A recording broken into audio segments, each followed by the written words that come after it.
Hero పేరు వినగానే వందల కోట్ల డీల్ క్లోజ్. సినిమా ఇంకా సెట్స్ పైకి వెళ్లకుండానే కేవలం హీరో పేరు చూసి ఓటీటీ కంపెనీలు బ్లాంక్ చెక్లు ఇచ్చిన రోజులవి. కానీ సీన్ కట్ చేస్తే 2026లో ట్రెండ్ పూర్తిగా మారిపోయింది. భారీ బడ్జెట్ విజువల్ వండర్స్ రామాయణ ఇంకా వారణాసి లాంటి సినిమాలకు కూడా ఇప్పుడు ఓటీటీ డీల్స్ అంత ఈజీగా క్లోజ్ కావడం లేదు.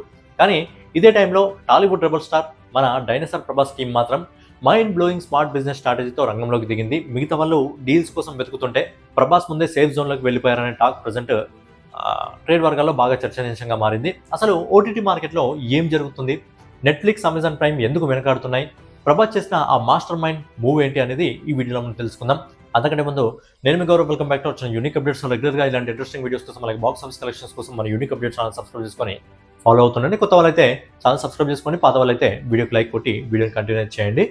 కోవిడ్ సమయంలో ఓటీటీ ప్లాట్ఫామ్స్కి ఒక రేంజ్లో గోల్డెన్ పీరియడ్ నడిచింది. థియేటర్లు బంద్ కావడంతో జనం ఇళ్లకే పరిమితమయ్యారు. దీంతో ప్రతి వారం కొత్త సినిమా, వెబ్ సిరీస్ అంటూ కోట్ల మంది సబ్స్క్రిప్షన్లు తీసుకున్నారు. అప్పుడు పరిస్థితి ఎలా ఉండేదంటే, పెద్ద స్టార్ సినిమా అనగానే Netflix, Amazon prime, Disney plus, Hotstar కంపెనీలు పోటీ పడి రిలీజ్కి ముందే 200 నుంచి 300 కోట్లు పెట్టి డిజిటల్ రైట్స్ కొనేసేవి. కానీ ఇప్పుడు ఆ క్యాష్లు ఇచ్చే రోజులకు ఎండ్ కార్డ్ అయితే పడింది. ఇప్పుడు ఓటీటీ కంపెనీలు ముందుగా థియేటర్ రన్ చూస్తాం, ప్రేక్షకుల స్పందన చూస్తాం, ఆ తర్వాతే రేటు మాట్లాడతాం అంటున్నాయి. దీనికి ప్రధానంగా 3 కారణాలు ఉన్నాయి.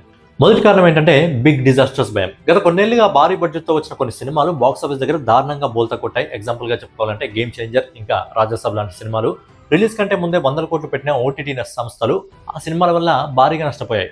అందుకే ఇప్పుడు రిస్క్ తగ్గించుకుంటున్నాయి. రెండోది సబ్స్క్రిప్షన్ ఎఫెక్ట్. జనం ఇప్పుడు చాలా స్మార్ట్ అయిపోయారు. ఒక నెల సబ్స్క్రిప్షన్ తీసుకొని నచ్చిన సిరీస్ లేదా సినిమా చూసేసి వెంటనే క్యాన్సిల్ చేసేస్తున్నారు. దీనివల్ల కంపెనీలకు రెగ్యులర్ ఇన్కమ్ ఏదైతే ఉందో అది తగ్గిపోయింది. ఇక మూడోది వచ్చేసి యాడ్స్ పైనే ఫోకస్. ఇప్పుడు ఓటీటీలో చూపు యాడ్ సపోర్టర్స్ ప్లాన్ వైపు మళ్ళింది.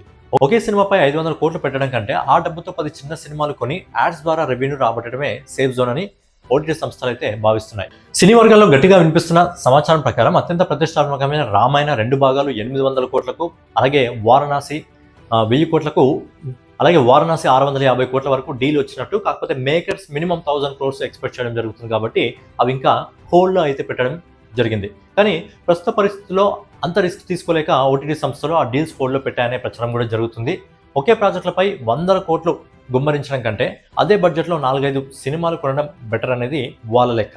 అయితే అందరూ డీల్స్ కోసం వెయిట్ చేస్తుంటే ప్రభాస్ అండ్ టీం మాత్రం రూట్ మార్చింది. ఫిలిం నగర్ సర్కిల్లో నడుస్తున్న టాక్ ప్రకారం ప్రభాస్ తన నెక్స్ట్ మూవీ ఫౌజీ కోసం రెగ్యులర్ రెమ్యునేషన్ తీసుకోకుండా, అంటే రెమ్యునేషన్ సినిమా నుంచి తీసుకోకుండా డిజిటల్ హక్కుల్ని తను తీసుకోవడం జరిగింది. సో డిజిటల్ రైట్స్లో వాటర్ తీసుకున్నాడు. ఆ తర్వాత తనకున్న క్రేజ్తో ఆ రైట్స్ని ముందే నెట్ఫ్లిక్స్ నుంచి మంచి రేటుకు అమ్మేసుకున్నాడని చెప్పి వార్తలు అయితే వస్తున్నాయి. ఇది కనుక నిజమైతే అటు నిర్మాతకు కూడా భారం తగ్గుతుంది. ఎందుకంటే ఫీజు ఇవ్వాల్సిన అవసరం లేదు కదా. సో నిర్మాతకు భారం తగ్గుతుంది, ఇటు ప్రభాస్కి రావాల్సిన బిజినెస్ కూడా ముందే జరిగిపోయింది. ఇక్కడే మరో ఆసక్తికరమైన ప్రచారం కూడా నడుస్తుంది. ప్రభాస్ నటిస్తున్న స్పిరిట్ డిజిటల్ రైట్స్ కూడా నెట్ఫ్లిక్స్ దగ్గరే ఉన్నాయి. అందుకే ఫౌజీ సినిమాని ఒక పక్కా టైం లైన్లో లోపే ఇదే సంవత్సరం రిలీజ్ చేయాలని చెప్పి కండిషన్ పెట్టింది. ఎందుకంటే 2 సినిమాలు నెక్స్ట్ ఇయరే రిలీజ్ అయితే ఏదైతే ఓటీ సంస్థలకు ఉందో ఆ ఓటీ సంస్థల దగ్గర బిజినెస్ దెబ్బతినే అవకాశం ఉంది. కాబట్టి ఖచ్చితంగా ఒక డెడ్ లైన్ అయితే విధించి ఇదే సంవత్సరం ఫౌజీ సినిమాని తీసుకురావాలని చెప్పి నెట్ఫ్లిక్స్ అయితే కండిషన్ అయితే పెట్టింది. అంతేకాదు fauji Hindi theatrical rights, satellite హక్కులను కూడా విడివిడిగా ముందే సేల్ చేసి బాక్స్ ఆఫీస్ రిజల్ట్తో సంబంధం లేకుండా ఈ ప్రాజెక్ట్ ముందే సేఫ్ జోన్లోకి తెచ్చారనే ట్రేడ్ టాక్ కూడా వినిపిస్తుంది. అయితే ఈ విషయాలపైన ఎలాంటి అఫీషియల్ ఇన్ఫర్మేషన్ అయితే ఇంకా బయటికి అయితే రాలేదు. ఇదంతా కేవలం ట్రేడ్ వర్గాల్లో, ఇండస్ట్రీ వర్గాల్లో, మీడియాలో నడుస్తున్న టాక్ మాత్రమే. అంటే ఇకపైన హీరో క్రేజ్ మాత్రమే సరిపోదు, థియేటర్లో రన్ బాగుంటేనే ఓటీటీలో భారీ రేట్ అయితే వస్తుంది.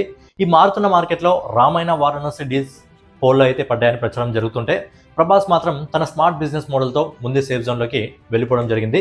మరి ఓటీటీ కంపెనీలు ఇలా రిలీజ్కి ముందే భారీ డీల్స్ ఇవ్వకపోవడం కరెక్టేనా? దీనివల్ల నిర్మాతలకు నష్టం జరుగుతుందా? మీ అభిప్రాయాన్ని కామెంట్ రూపంలో తెలియజేయండి. సో ఫైనల్గా ఏదైనా వీడియో మీకు నచ్చినట్లయితే ఖచ్చితంగా లైక్ చేసి, కామెంట్ చేసి, సబ్స్క్రైబ్ చేసుకొని మన యూనిక్ అప్డేట్స్ ఛానల్ ఫాలో అవుతుండండి. నెక్స్ట్ వీడియోలో మళ్ళీ కలుద్దాం. జై హింద్, జై భారత్, నమస్తే.